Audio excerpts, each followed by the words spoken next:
Kahit ano, syempre yung paghuhugas ng mga ano, at iayusin muna yung kusina bago pumunta sa kwarto. Tapos prepare muna yung kakainin. O di ba? Buti sana kung may kasama ako, ako lang naman mag-isa. Ganun talaga kung ano, makita ko na nag-LS, nag-LS ka, magtatamsak ako tapos ano, silip-silip lang, ganon. Eh, syempre, alam mo naman si Gilma, eh, laging busy. Hindi makaano yan. Hindi, at saka lang makakaupo ng maayos kung wala si amo. Hindi naman kasi, pwede naman ako magpahinga kung ano, pero syempre, ako din naman ang kawawa eh. Pagtambak ang ano, trabaho. Ako yung magiging kawawa pag hindi natapos yung trabaho ko. So, ganito na lang ginagawa. Hindi Ano 6 hours? Wala kang pahinga eh. Sa totoo lang, gigising ako ng alas 6. Alas 6 ng umaga. Tapos, yun, start na ako mag-prepare ng ano ng bata. Siyempre, tanggalin ko muna yung mga pinagkainan. Ibaba ko kasi nasa taas yung pinagkainan eh. Lagi doon sa taas. Tapos, start na yon alas 6. Trabaho ko na yon. Hanggang umalis sila, syempre, prepare pa ako ng baon ng bata. Tapos, hanggang umalis sila, magtatrabaho na ako, maglilinis na ako, ganun. Tapos, syempre, maliligo muna ako, at saka magluluto ako ng pagkain ng bata, lunch. Oo, promise. Sa promise.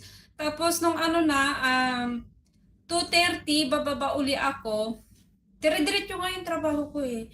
2:30 ng hapon, bababa ako at start ko na yung ano, trabaho ko. Prepare ko yung mga lulutuin, ganun. Kasi hindi naman iisa yung lulutuin, di ba? Alam mo naman pag Ramadan.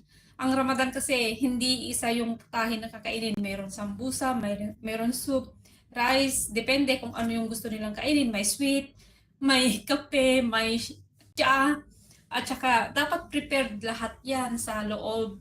Kasi pagkatapos nilang ano kumain, iinom sila ng tsa. 'Di ba ganun 'yon? Tapos kailangan prepared yan lahat. O walang pahinga. Sa totoo lang, minsan gusto kong mag-give up pa. Wala. Laban lang, pray lang. Kaya pagka ano, namamalansya ako dun sa taas. Minsan, buti nga mahina yung plancha ko eh. Kasi pagka malakas yun, sunog yung ano, yung damit. Kasi pag nakapalansya ako, wala na, na-stop na yun. Naramdaman ko na lang mainit yung iron. Tapos, wala, i-close ko na lang para sa ganon.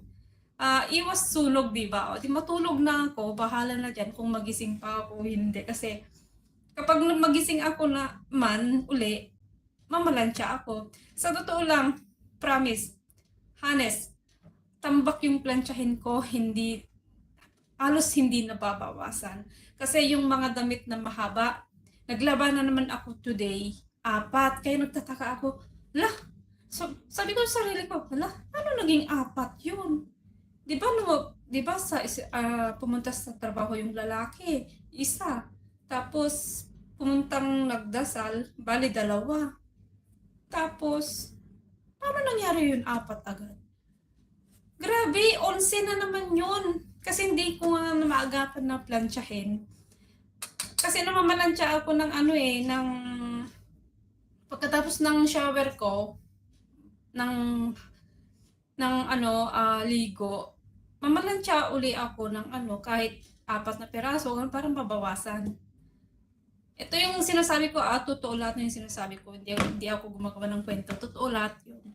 Kaya wala akong pahinga sa totoo lang. Tsaka lang makapagpahinga pagka busog na yung mga amo.